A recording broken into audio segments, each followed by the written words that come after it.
तो खालिद जी 1970 और 1980 की दिहाई का आपने ज़िक्र किया। 1970 और 1980 की दिहाई ज़ाहिर है ये पाकिस्तान टेलीविज़न की एक बड़े उरूज का ज़माना था। और उस वक़्त जब आप न्यूज़ की बात करते हैं, ज़ाहिर है कि मैंने शुरू ही में कहा कि खबरनामे का इंतज़ार बाकायदा किया जाता था। हर घर में लोग बैठते थे पूरे के पूरे, जैसे ख़ानदान मिल के खाना खाता था, साथ में ये भी होता था कि अब खबरें भी बैठ के देखेंगे। तो इस तरह जो लोग कहते हैं कि हम अब देखते आए बचपन से, वो वाक़ई बहुत सारे लोग बिल्कुल जब अपने घरों में बैठते थे तो इंतज़ार भी करते थे। उनमें ज़ाहिर है बच्चे भी शामिल होते थे, बड़े भी शामिल होते थे सारे। बड़ा एक ज़बरदस्त किस्म का ज़माना था। तो क्या ये जो न्यूज़ कास्टिंग है, आपका सारा वक़्त इसी में गुज़र गया। कुछ क्या अमल किस तरह से होता था? कुछ फ़र्क था? आपने मुख्तलिफ़ जगहों पे काम किया, ज़ाहिर है टेक्नोलॉजी के साथ-साथ बहुत सारी तब्दीलियाँ तो आईं। लेकिन उस वक़्त का अमल कैसे था? कैसे तैयारी होती थी न्यूज़ की? कितना वक़्त चाहिए होता था? कितनी मेहनत दरकार होती थी? अ, जैसा कि मैंने कहा कि रेडियो से मेरा आगाज़ हुआ था, तो जी, आवाज़ का अंदाज़ और सब कुछ, वो तो अल्लाह ताला की देन थी कि मेरे पास ये आवाज़ थी, चेहरा था। तो इसमें मेरा कोई कमाल नहीं था, लेकिन अल्लाह की मेहरबानी थी कि उसने मुझे ऐसी आवाज़ और अंदाज़ दिया कि जो लोगों को पसंद आता था। फिर इसमें जो रेडियो के लोग थे वो अब आपको बताते भी थे कि भई ज़रा इस तरह बोलो, तो आहिस्ता-आहिस्ता हमने वो सीखना शुरू किया। फिर हम खुद माइक्रोफ़ोन मतलब हेडफ़ोन लगा के माइक्रोफ़ोन में बोलते थे और सोचते थे कि ये आवाज़ को अगर मैं इस तरह करूँ तो ज़रा ज़्यादा बेहतर हो जाएगा, और इस तरह दुरुस्त। बोलूँ, ये लहज़ा ये इख्तियार करूँ तो ये ज़्यादा अच्छा इसमें मिठास होगी और एक रिदम होगा पूरा। तो वो हमने सीखना शुरू किया। तो जब मुझे खबरों के लिए कहा गया, तो खबरों में ये होता है कि फिर आपको एक स्ट्रेंथ पे बहुत ज़्यादा खबरें पढ़नी होती हैं, तो वो आपको साँस की एक प्रैक्टिस करनी होती है। तो वो हुँ, हमने जब रेडियो पाकिस्तान आया और वहाँ खबरें मैंने शुरू की, तो मैंने साँस की मतलब प्रैक्टिस शुरू की और स्टैमिना बढ़ाया अपना, क्योंकि फिर हमें लंबी खबरें पढ़नी होती थी, 15 मिनट की, 10 मिनट की और बाज़ औक़ात 20-25 मिनट की। तो उसके लिए आपको आपके स्टेमिना ज़रूरी है, आपके साँस ऐसा होना चाहिए कि आप पूरे-पूरे जुमले उस एक साँस में पढ़ सकें। तो ये चीज़ हमने वहाँ प्रैक्टिस शुरू की, और उस ज़माने में ये होता था रेडियो पे भी और टेलीविज़न पे भी कि शुरू में आपको छोटा बुलेटिन दे देते थे, 3 मिनट का बुलेटिन, दुरुस्त। 5 मिनट का, फिर 10 मिनट, फिर 15 मिनट, इस तरह। तो मैं जब मैंने बताया कि आपको कि मैंने जब टेलीविज़न न्यूज़ मतलब शुरू की, तो ये सच्ची बात है बहुत अच्छा दौर था। हम बड़े खुशनसीब थे कि हमने उस दौर में वहाँ सीखा और पढ़ा। तो वो खबरनामा उस वक़्त उस इस तरह का नहीं था जैसे अब होता है। उस वक़्त सिर्फ़ एक 10-15 मिनट की खबरें होती थीं और कोई एक शख्स पढ़ता था। सुल्तान गाज़ी थे, अज़हर लोदी थे और फिर विरासत मिर्ज़ा आ गए थे, अब्दुल सलाम थे। तो मुझे भी उन्होंने पहले 5 मिनट की खबरें दी, और बैकग्राउंड अच्छा, कमेंट्री वग़ैरह जो होती थी फ़िल्म की, वो मतलब है वो अपनी पस पर्दा आवाज़ देता था उसके लिए। तो वो मेरी प्रैक्टिस होती थी कि मैं रोज़ रात को कोई और पढ़ता था, सुल्तान गाज़ी पढ़ते थे या अज़हर लोदी, और मैं उसके पीछे जो कमेंट्रीज़ होती थी वो करता था। तो वो फिर उन्होंने 5 मिनट का बुलेटिन शुरू किया इस्लामाबाद में। चूँकि ये सब ग्रेजुअली हो रहा था, उसी वक़्त टेलीविज़न शुरू हुआ था, चंद साल पहले जी, 64 में, फिर 69 में तकरीबन इस्लामाबाद में आए। तो 70s में ये सारी टीम आई न्यूज़ एडिटर्स की, और रज़ी अहमद रिज़वी थे, शकूर ताहिर थे और बुरहानुद्दीन हसन और ज़ुबैर अली साहब डायरेक्टर न्यूज़ थे। तो ये इन जी, सब ने मिलकर एक टीम बनाई और उसको फिर कहा कि किस तरीके से करना है। तो 5 मिनट का पहले बुलेटिन शुरू किया गया और हर स्टेशन पे अलहदा होता था। लाहौर वालों का अलहदा, हुँ, कराची अलहदा और हमारा इस्लामाबाद का अलहदा। फिर उन्होंने कहा कि जी खबरनामा होना चाहिए। तो फिर 15 मिनट का खबरनामा शुरू। तो वो भी सीनियर लोग पढ़ते थे। तो वो मुझे जब असलम अज़हर ने देखा और पसंद किया, तो फिर उन्होंने रिकमेंड किया कि इससे भी खबरनामा पढ़वाया जाए। तो मैं फिर पहली दफ़ा 72 में मैंने खबरनामा 15 मिनट वाला पढ़ा। تو وہ پسند آ گیا۔ پھر انہوں نے کہا کہ ایسا کرتے ہیں کہ 2 پہلے میل اور فیمیل 2 کر دیتے ہیں۔ تو انہوں نے کہا ٹھیک ہے۔ پھر ہمارے لیے ساتھی منتخب کی گئیں، ستارہ زیدی تھیں، ارجمن شاہین تھیں، انجم گیلانی تھیں، پھر سریہ شہاب بھی آ گئیں۔ تو پھر خبرنامہ انہوں نے کہا کہ اس کا ڈیوریشن بڑھا دیتے ہیں اور 25 منٹ کا کر دیتے ہیں، اور پھر پورے نیٹ ورک پہ ایک ہی خبرنامہ ہوگا اسلام اچھا، آباد دو سے آوازیں اوریجنیٹ بھی ہوگا۔ دو آوازیں جی بھی اسی وقت ہوئی تھیں؟ 2 آوازوں میں بھی جی جی بلیٹن جانا اسی وقت ہوا تھا؟ ہاں، اسی وقت شروع ہوا تھا سارا، مطلب یہ پلان ہوا۔ پھر یہ ہوا کہ 9 بجے رات کو خبرنامہ ایگزیکٹ، کیونکہ ریڈیو کو فالو کیا انہوں نے، کہ ریڈیو میں اس طرح ہوتا ہے کہ ٹائم پہ خبریں ہوتی ہیں۔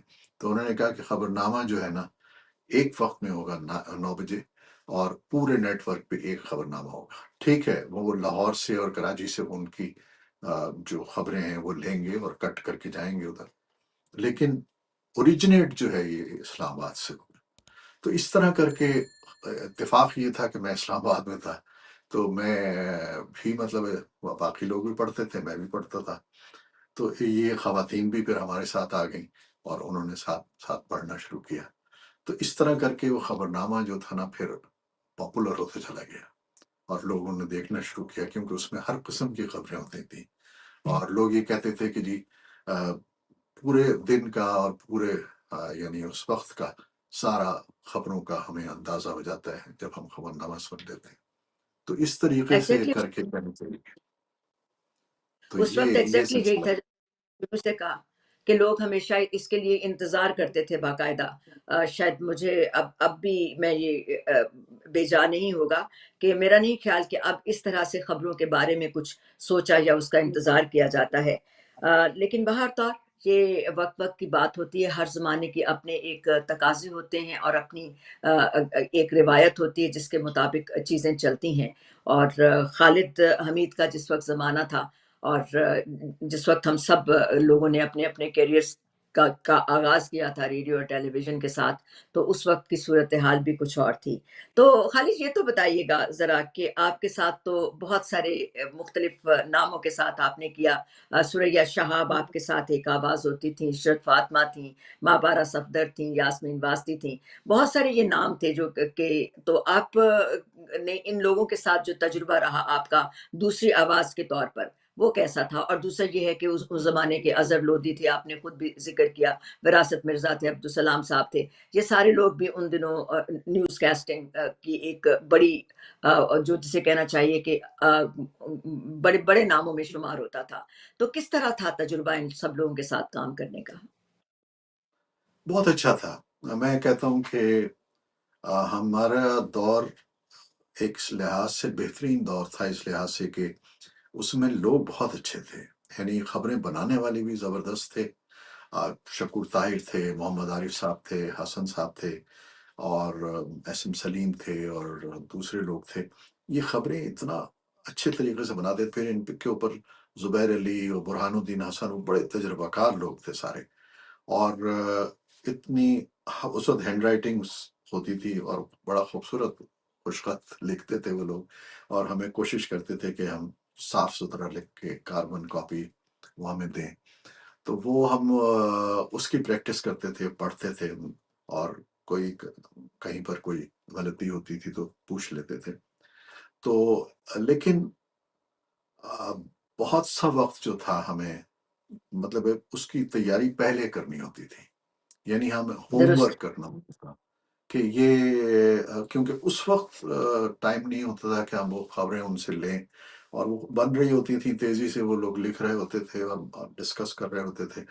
تو ہمیں جب خبر ملتی تھی، خبر نامہ پورا، مطلب وہ خبروں کا بلیٹن ملتا تھا، تو وہ بالکل اس وقت ملتا تھا جب ہم اسٹوڈیو میں جا رہے ہوتے تھے، یا اس بعض اوقات تو یہ ہوتا تھا کہ اسٹوڈیو میں جا کے وہ کہتے تھے کہ آپ کو مل جائے گا، آپ جائیں اسٹوڈیو میں چلے جائیں، ہم، تو ہم چلے جاتے تھے جی میک اپ مجھے ویک اپ تھوڑا سا کر کے۔ آ، جی لیکن یہ وہ لکھتے اس انداز میں تھے، ان کی مطلب ہے کہنا چاہیے کہ جملے ایسے اچھے ہوتے تھے، ساخت اتنی اچھی ہوتی تھی کہ ہم اسے روانی سے پڑھتے چلے جاتے تھے، اس میں بغیر ریہرسل کے ہم لوگ اکثر بلیٹن پڑھتے تھے۔ تو ان لوگوں سے میں نے، مطلب جتنے سینئر تھے، अज़हर लोदी हैं, सुल्तान गाज़ी से बहुत सीखा मैंने। वो मैं उनके मतलब बैकग्राउंड में मैं होता था, पढ़ता था, तो मैं सीखता था कि वो किस तरीके से जुमलों को अदा करते हैं और कहाँ साँस उनको पूरा लेना होता है, कहाँ तोड़ना होता है। और अ, तलफ़्फ़ुज़ फिर ये है कि बहुत सी चीज़ें, विरासत मिर्ज़ा कितनी खूबसूरत आवाज़ थी। अज़हर लोधी साहब एक बड़ा तजुर्बा सीनियर लोग थे, तजुर्बाकार लोग थे। विरासत मिर्ज़ा कराची से आए थे और वो जी, क्या आवाज़ थी उनकी और क्या अंदाज़ था और क्या तलफ़्फ़ुज़ था। और तो इन लोगों से हम सीखते थे और आपस में डिस्कस भी कर लेते थे। फिर जो ख़वातीन थीं सारी, उनमें सितारा ज़ैदी बहुत एक अच्छी आवाज़ थी और तजुर्बाकार, बड़ी मंझी हुई अदाकारा भी थीं और सदाकारा भी थीं। तो हुँ, वो उनके साथ बैठ के मतलब पता लगता था कि कौन-सी चीज़ क्या है, किस तरह करनी है। फिर सुरैया शहाब जब आईं, तो सुरैया शहाब का मैं बहुत परस्तार था। वो जब ईरान ज़ाहिदान में कहा हाँ, करती थीं कि ये आवाज़ की दुनिया के दोस्तों ये रेडियो ईरान ज़ाहिदान है। तो मैं बिल्कुल, दीवाना था उनकी आवाज़ का, कितनी खूबसूरत बड़े आवाज़ नाम थे। थी। हुँ, बड़े नाम थे, तो वो मेरे साथ आके जब खबरें पढ़नी शुरू की तो मुझे यकीन नहीं आता था कि इतनी अच्छी खातून और इतनी अच्छी आवाज़। तो उनका बड़ा अच्छा अंदाज़ था, मतलब ये कि वो कहीं कोई गलती नहीं करती थीं और बहुत सुकून से आके खबरें पढ़ती थीं। तो वो ये लोग हमारे साथ शामिल हुए तो हमने इनसे सीखना शुरू किया बहुत और फिर अच्छी टीम बनती चली गई हम लोगों की। और एक-दूसरे से पूछ भी लेते थे और बात भी कर लेते थे। अगर कोई एक शख्स कोई गलत तलफ़्फ़ुज़ बोलता था या तो उसको इस्लाह भी कर देते थे। और दुरुस्त। इसी तरह हमारे जो न्यूज़ टीम थी, शकूर ताहिर थे या अपने रिज़वी साहब थे या फिर मोहम्मद आरिफ साहब थे, ये लोग भी हमें बताया करते थे कि भई ये लफ्ज़ इस तरह है, इस तरह नहीं है। तो ये मतलब ये रोज़ का अमल था, कोई एक दिन ये नहीं था कि हम किसी क्लास में बैठे हों और वो सारा कुछ हमने सीख लिया हो। हाँ, अन ये है कि लोग बताते रहते थे। बड़े-बड़े और जो एक तो डायरेक्टर थे ज़ुबैर अली हैं, ये बुरहानुद्दीन हसन हैं, ये लोग बताया भी करते थे कि भई इस तरह आप इसको करें। जी, तो आपने अभी ये ये बात सीखने का जी, जी, इर्तिका का अमल था एक मैं समझती हूँ। न्यूज़ रूम का इर्तिका ये आपने खुद देखा इसको बिल्कुल, टाइपराइटर से बिल्कुल, हुआ जैसा कि आपने कहा कॉपी लिख के दी जाती थी, पहले हाथ से लिखते थे, फिर उसके बाद खबरें जो थीं वो टाइप बिल्कुल, होकर आने लगी थीं। हाँ, उसके बाद फिर ये होने लगा कि टेलीप्रॉम्प्टर भी आ गए। तो ये टेलीप्रॉम्प्टर सारी आ गए। चीज़ें आपने एक इसका जिसे कहते हैं ना बाकायदा इर्तिका देखा। मुझे अपना थोड़ा-सा याद है कि एक ज़माना था कि जब आपको एक ही उसमें नशिस्त में सारी चीज़ पढ़ जाना होती थी। क्योंकि मुझे बिल्कुल, बिल्कुल। सेनेट और वो कौमी असेंबली की रिपोर्ट पढ़ना होती थी, तो 15 मिनट की बात रिपोर्ट होती थी, अगर आखिरी जुमले में आपने फंबल किया तो कहते थे शुरू से पढ़ो। तो वो ज़रूर, ये ज़रूर। इस तरह की बात होती थी क्योंकि वो रिकॉर्ड होके होती थी खबरों के बाद की